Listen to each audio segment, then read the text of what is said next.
You are not shy. You were trained to be afraid.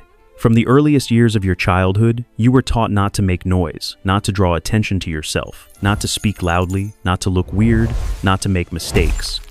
Every time you wanted to get up on the couch and dance, someone said, "Get down from there, kid. Everyone is watching." And it was at that moment that you learned what Freud would call the reality principle. The idea that the world watches you, judges you, and punishes you. The problem is that you grew up believing this as an absolute truth, when in fact, it was the beginning of your imprisonment. Shyness is not a personality trait. Shyness is mental software programmed to keep you safe, predictable, and invisible. Your mind protects you, yes, but at the cost of burying your voice, silencing your desires, and sabotaging your connections. And you call this the quiet way. You have become accustomed to being a spectator of your own life. While courage passes you by dressed as other people and the cruelest thing, you have normalized this internal silence. You have become hostage to a fear that is not even yours. It is inherited. Mecca said that what defines a man is not what he avoids, but what he confronts. And if you have not yet faced your shyness as an enemy, it is because it has camouflaged itself as essence. You believe that you are like this, withdrawn, reserved, introspective, but what you are is conditioned. There is an abyss between essence and habit, and in this abyss, your power is hidden. What you call being quieter may just be the hangover of years of feeling wrong for daring to show up. The truth is brutal. Shyness does not protect you. It diminishes you. It prevents you from experiencing love, from conquering opportunities, from connecting with the intensity you desire. And the saddest thing, it does this without using shouts, only whispers. Be quiet, wait a little longer, not now. It does not defeat you with force, but with persuasion. But that changes now. You will understand why your mind lies. You will discover why your shyness is not shyness, but rather a thinly disguised ego. And most of all, you will learn how to silence the voice of fear so that yours can finally be heard. This is not just about overcoming shyness. It is about reclaiming your presence. The shy person is not humble. The shy person is in essence an egocentric trained in silence. Does that sound offensive? Perfect, because the truth needs to hurt before it can heal. While you believe that your shyness is a kind of social modesty, what really exists is an illusion of protagonism. The fantasy that everyone is watching, judging, and analyzing every word that comes out of your mouth. This is not shyness. This is vanity disguised as withdrawal. Psychology calls this spotlight syndrome. The individual believes that other people's attention is always on him or her. Shy people carry this invisible delusion. When they enter a room, they believe that everyone has noticed their clothes, the way they walk, the sentence they messed up. They didn't notice. No one noticed. And it's not because you're doing well. It's because no one cares. Everyone is swallowed up by their own internal world. People are too busy thinking about themselves, just like you are doing right now. A study was conducted at an American university. Students were forced to enter a crowded room wearing a flashy and embarrassing t-shirt. Then they asked the rest of the class if they remembered the t-shirt. More than 90% had no idea. Do you know why? Because most people are too busy trying to hide their own insecurities to worry about yours. The shy person suffers from narcissistic distortion. He believes that his presence causes waves in a sea, where in fact, no one noticed the rock. You're afraid of being rejected, judged, ignored. But what if I told you that the real terror is in being ignored even after trying? That is the real panic. It is not the looks of others. It is the silence, the indifference, the lack of applause after finally gathering courage. That is why the mind prefers not to try. Because real failure, the one that reveals that you were not as interesting as you imagined, that is more devastating than rejection. The root of shyness lies in the lie that making mistakes in public is unacceptable. That failing socially is a sentence, and this lie is reinforced by a pedagogy based on punishment. As a child, you were severely corrected when you crossed the line. You laughed too loudly, interrupted adults, spoke when you shouldn't have. Society taught you that standing out was dangerous. Being noticed was synonymous with punishment, and you learned. The lesson was tattooed on your cerebral amygdala, the region where the brain stores fear. The Spanish philosopher Ortega Gasset said that surrendering to fascination is the secret of seduction, and, ironically, the shy person surrenders to the fascination of his own insecurity. He becomes hypnotized by his fears. He falls in love with the idea of hiding, and the longer he stays in the dark, the more the light scares him. But here's the contradiction that no one told you. It's not exposure that hurts you, it's stagnation. It is not the judgment that destroys you. It is the expectation of being judged and never facing the court. Because the silence of action will never be as cruel as the noise of omission, and yet you feed the narrative of self-preservation. I'm more observant. I prefer to listen than to talk. I don't like to show off. But if that were all, you wouldn't feel anguish when ignored. You wouldn't secretly want to be seen, heard, validated. There is a cruel paradox in the heart of the shy person. They want to be noticed, but they fear being seen. They want to be recognized, but they hide from the opportunity. They dream of applause, but they can't stand the stage. And when someone dares to draw attention to themselves, when someone walks in confidently, laughs out loud, catches everyone's eye, the shy person feels angry. But this anger isn't at the other person, it's at their own cowardice. It's a resentment for not being able to do the same. Na defines the resentful person as someone who blames the world for their own impotence. Shyness, when not faced, turns into social resentment, and this resentment turns into judgment of the bold. How many times have you criticized the guy who comes in with attitude? Too forced, too showy, just trying to show off?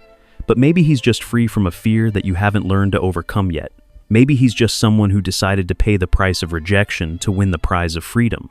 And you're still counting coins of social acceptance. You say you have difficulty socializing, but the truth is that you're afraid of being uninteresting. You think you need to have a great story, a good joke, a perfect comeback. You don't. You need presence. The shy person's mind lives in the future. What if I stutter? What if they don't like me? What if I get her name wrong? These are all fictional scenarios. Shyness isn't fear of what's happening. It's fear of what might happen. It's anticipatory anxiety. It's like running away from a fire that hasn't even started yet and maybe doesn't even exist. And this running away has consequences. Every opportunity ignored is an atrophied social muscle. Every conversation you avoided was a practice that didn't happen. You want to be confident without practicing confidence. You want to be magnetic without putting yourself in motion. You want to be seductive without leaving your cave. That's not shyness. That's fantasy. You wait to feel ready to act. But the paradox is that readiness only comes from action. You'll only be prepared after you've done it. And that hurts your ego because the shy person wants to overcome shyness without feeling vulnerable. But there is no growth without exposure. There is no evolution without discomfort. And above all, there is no achievement without risk. The biggest risk is staying the same. And when you understand this, you begin to realize that shyness is a filter, a mechanism that your mind uses to stop you from living intensely. And why? Because truly living requires losing control. It requires making mistakes in public, talking nonsense, laughing at yourself, being rejected, and still keeping your spine straight. Living requires facing up to things. But there's something even crueler: time. Shyness is perverse because it accumulates, it grows, it becomes part of your identity, and suddenly you start saying, I am like this, as if it were genetic, as if it were inevitable, as if it were condemnation. You are not shy, you are shy. And you may not be tomorrow if you decide to break this cycle now. But before we show you the way, we need to break the anesthesia. The shy person does not free himself through motivation. He frees himself through the brutality of consciousness. You need to understand the price you are paying for this cautious self-image. How many opportunities have you let pass you by? How many incredible people have you failed to meet? How many invitations have you turned down? How many words have gotten stuck in your throat? Shyness has not protected you. It has only saved you from living. And when you truly understand this, not as a concept, but as an existential punch, then the next step becomes inevitable. You will need to face discomfort as your new teacher. And in this encounter, fear will not disappear, but something stronger will be born. The decision to go even when afraid, because that is what differentiates the shy person from the confident person. It is not the absence of insecurity. It is the choice to act in spite of it. And that is exactly what we are going to talk about now. You've heard it said that courage is the absence of fear. That's a lie. Courage is the decision to move forward even when you're shaking. What separates a confident man from a shy man is not fear. It's the pact he's made with discomfort. What about you? What pact have you made with your stagnation? The idea that one day I'll feel ready is the best-selling lie in the modern world. It's packaged in pretty self-help phrases and delivered like anesthesia, but the truth is brutal. Readiness doesn't precede action. It's born within action. And until you understand this in your body, not in your head, but in your sweat, your stutter, your trembling, you'll continue to believe that shyness is an unsolvable problem. It's not. It's an untrained muscle. Think about your body right now. A sedentary person who watches bodybuilding videos feels the same way you do watching extroverts dominate environments. Inspiration mixed with frustration. He says, "I wish I was like that." But when he steps into the gym, he wants to start with 50 kg on each side on the bench press. Result: injury, humiliation, giving up. You do the same with your social life. You want to dominate environments without speaking to the doorman. You want to be magnetic without exchanging 2 sentences with the lady at the cafeteria. You want to be desired without being seen. This is not ambition, it is delusion. Discomfort is the first instructor of confidence. And, like any training, it starts small. Daily calculated conscious discomforts, asking a stranger for information, asking a question louder, telling a silly joke and laughing even if no one else laughs along. These are not social tests. They are flexing of the soul. Each of these gestures stretches your tolerance for exposure. And exposure, my friend, is the stage where the true self appears. You still believe that you need to overcome fear in order to act. But the truth is that you need to act in order to understand that fear was never real. It was just the echo of untested thoughts. The mind creates monsters where there is no real danger. It anticipates failures, creates rejections, and creates judgmental audiences. And you, hypnotized, obey. But now, you know, fear is just a scenario you've never experienced. And living a fear is the quickest way to overcome it. Discomfort is the simulator of courage, and courage repeated every day becomes identity. Are you afraid of looking ridiculous? Great. Look for the ridiculous. Seek it out. Wear a bizarre t-shirt. Speak loudly on the bus. Record an audio message at the supermarket. Do this not to attract attention, but to train your indifference to the gaze of others. Because this is true power, the ability to keep going even when being observed. How many times have you stopped trying because someone might laugh? How many times have you swallowed an idea for fear of making a mistake in front of strangers? You've lived more to avoid embarrassment than to feel joy, and this over time becomes a pattern, an armor. But unlike the armor of warriors, this armor doesn't protect, it weighs you down. It sinks you, and when you want to run, it pins you to the ground. Now imagine that you are carrying a belt of emotional bombs. Each one is activated by triggers that society has taught you to fear. Strange looks, a smile from the corner of your mouth, silence after speaking. The shy person spends his life trying to avoid the explosion of these triggers. The confident person, on the other hand, disarms them one by one. How? By going to the minefield, feeling the tension, and discovering to his amazement that none of the bombs actually explode. But this is where you might sabotage yourself by trying to run before you can walk. You want to approach unknown women without being able to maintain eye contact with the pharmacy attendant. You want to network at business events without being able to hold a simple conversation with your neighbor. You want to be magnetic without first becoming minimally social. You don't need to be extraordinary. You need to be functional. The shy person wants to be perfect, and that's why he freezes. He doesn't accept the learning curve. He wants the result of the final chapter without writing the paragraphs at the beginning. And this arrogance camouflaged as insecurity is what imprisons him. Let's get practical now. Do you want to overcome your shyness? Here is a simple social deconstruction protocol. 1. Talk to strangers daily. Start by asking for simple information. Do you know where this street is? Is there a good restaurant around here? Do you know this store? The key here is to end with a thank you, have a great day, looking them in the eye. 2. Move on to the second topic. Asking is the first level. Engaging is the second.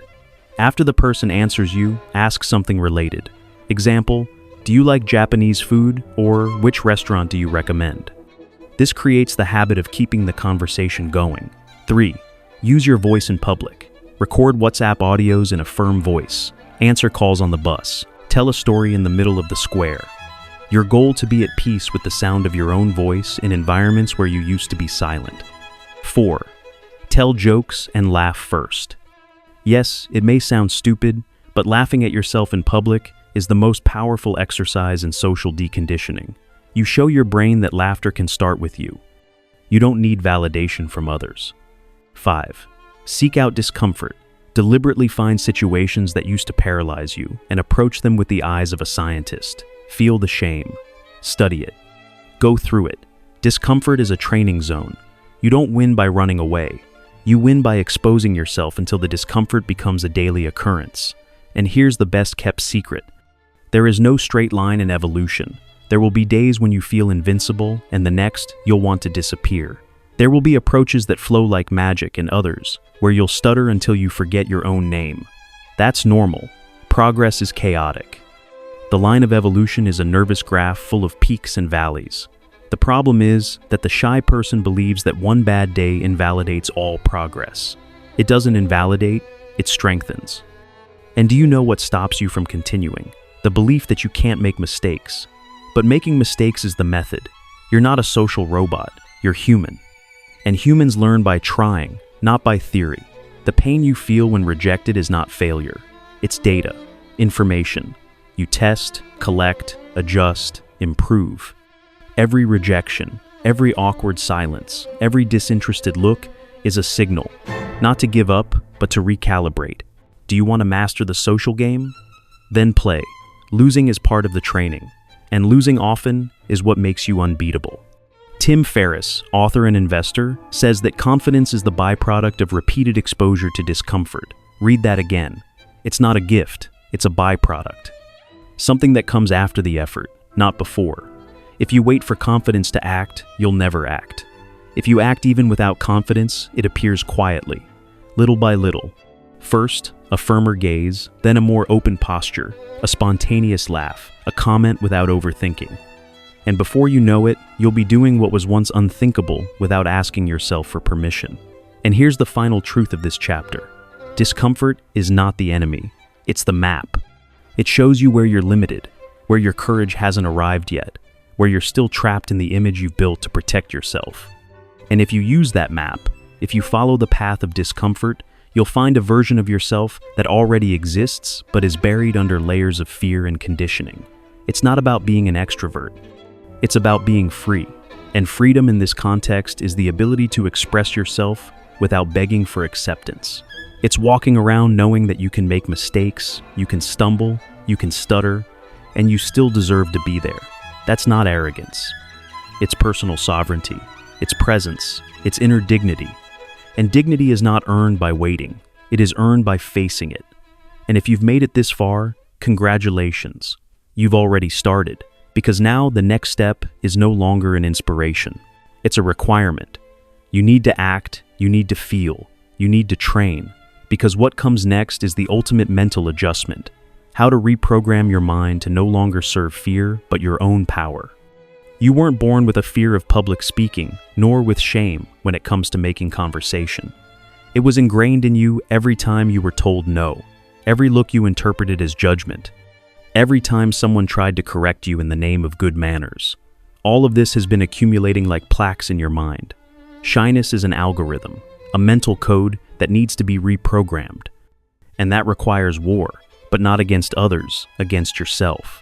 The mind that got you here is not the same one that will take you where you want to go, and that is the fatal mistake most shy people make. Trying to overcome their fear with the same kind of thinking that feeds it. You convince yourself that you need to improve, prepare more, study more. But what you are doing is strengthening the system that paralyzes you. The shy mind doesn't need more arguments. It needs to be replaced by another, a combat mind. And this mind is only born on the battlefield in sweat, in discomfort, in mistakes. But before that, you need to understand something simple and powerful. You are not your mind. It sounds cliché, but it is the truth that sets you free. Your thoughts are not orders, they are suggestions. And almost always, they are cowardly suggestions. Be quiet, wait a little longer. Don't expose yourself. Your mind wants comfort, but your soul wants freedom. And that is the tension you need to resolve. When a thought arises, they will laugh at me. I will make a mistake. She will ignore me. Stop, observe, and tell yourself this is just a thought, not a fact. This separation is the root of mental autonomy. You will not eliminate fear, but you will create space between fear and action. And it is in this space that your freedom lies. And then you will realize something else. Shyness was just the first layer. Beneath it lies a healthy introversion, a refined observation, a rare depth. Many of the most magnetic men you've ever seen are introverts who have overcome shyness, not abandoned their essence, but mastered their own presence. They don't need to talk all the time, but when they do, the atmosphere changes. Introversion is not weakness, it's contained power. But shyness is a weakness when it stops you from living. And the problem is that shy people start to romanticize shyness. They think it's nice to be more reserved, more quiet, but if that's stopping you from getting what you want, then it's not a trait, it's a block. And here begins the plan. Step 1. Brutal self-knowledge. You need to look at yourself with the coldness of a strategist. Where are your biggest embarrassments? Where do you block? What triggers your social anxiety? What kind of environment silences you? What kind of person intimidates you? Answer this on paper. Name the enemy. Only then will you be able to face it. Step 2. Disidentification with the shy self. Every time you say, "I'm shy," you're reinforcing your character. Replace it with, "I'm practicing my social courage." Words create identities, and identities shape behavior. Never again say that you're something you want to overcome. That's a pledge of allegiance to weakness. Step 3. Deliberately acclimate to discomfort. You will choose to enter uncomfortable situations, not to overcome fear, but to get used to it. Familiar fear is controllable fear. Go where your heart beats. Stay there, breathe, laugh at yourself, and most of all, record every small victory. Started a conversation? Write it down. Got ignored and survived? Write it down. Stuttered and kept going anyway? Write it down. Confidence is born from history, and you need a new history. Step 4. Intelligent external support. Yes, therapy. Yes, mentors. Yes, friends who challenge you. This is not a weakness, it is a resource. You are not a lone hero, and those who try to be, fall alone. Having someone tell you that's just your mind lying to you can be a gameacher. Having someone challenge you to tell a joke to a stranger can redefine your self-perception. The fastest growth happens under pressure and guidance. Step 5. Action without attachment to the outcome. You don't need it to work out. You need it to happen. The shy person wants control over what they're going to say, how the other person is going to react, the right time to act. That doesn't exist. Life is unpredictable, and your job is not to predict. It's to get through. Stop trying to predict the end. Go there, find out. And now comes the cruelest part and the most liberating. You will fail. You will make mistakes. You will feel pathetic. You will want to disappear. You will hate yourself. You will want to go back to silence. You will ask yourself, why am I doing this? And when that moment comes, you will be at the exact point of transformation. Because true confidence is not born from victory. It is born from staying in failure without losing momentum. When you learn to keep going, even after failing, nothing stops you because the worst thing has already happened and you survived. And then comes what no one told you. Confidence has a smell, a way of walking, a way of looking, a tone of voice.